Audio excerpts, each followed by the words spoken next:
Assalamualaikum warahmatullahi wabarakatuh. Nama saya Nanda Nastia, Prodi PGMI semester 4. Di sini saya akan menjelaskan tentang mata kuliah yang dosen pengampunya Bapak Abdus Syukur dengan materi atau mata kuliah Masail Fiqhiyah Al-Hadisah.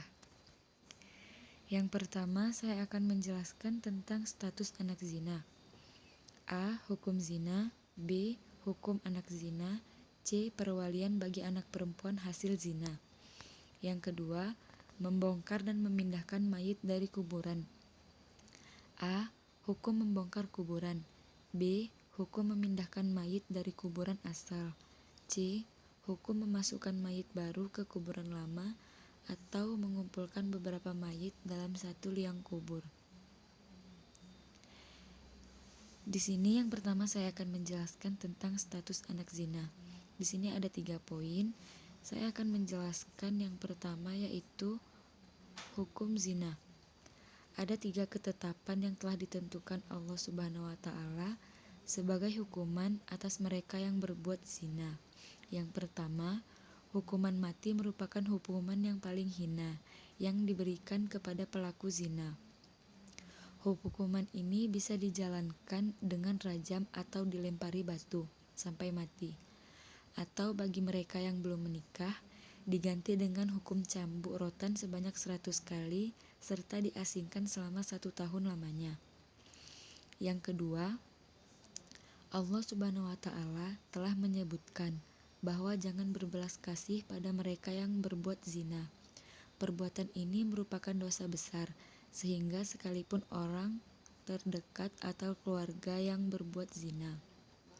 Yang ketiga, Allah Subhanahu wa Ta'ala memerintahkan agar hukuman tersebut mereka yang berbuat zina supaya disaksikan di hadapan orang mukmin yang banyak, agar dijadikan sebagai pelajaran serta memberi efek jera.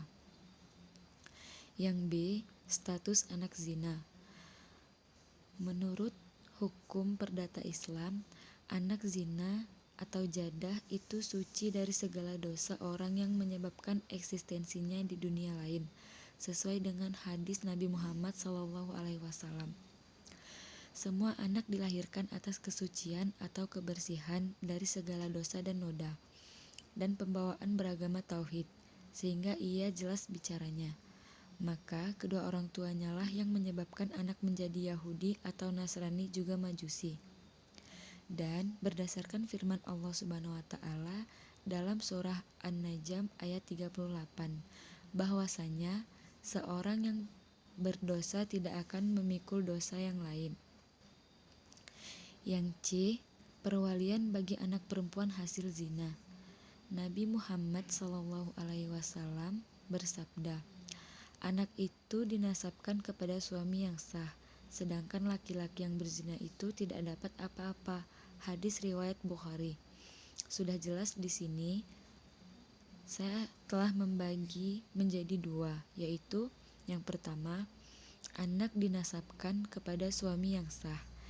Jika anak yang sah atau anak yang tidak hasil dari zina dinasabkan kepada suami yang sah atau ayah dari anak tersebut. Dan yang kedua, jika tidak ada suami yang sah, maka anak tersebut dinasabkan kepada ibunya.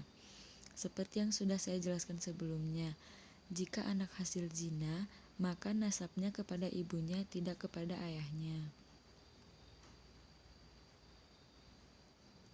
Selanjutnya, hukum membongkar kuburan. Mazhab Maliki berpendapat boleh memindahkan mayit sebelum dan sesudah dikubur dari satu tempat ke tempat yang lain dengan 3 syarat. Yang pertama, mayat tidak pecah atau rusak ketika dipindahkan. Yang kedua, tidak sampai menodai kehormatannya, misalnya memindahkan dengan cara yang dapat menghinakannya.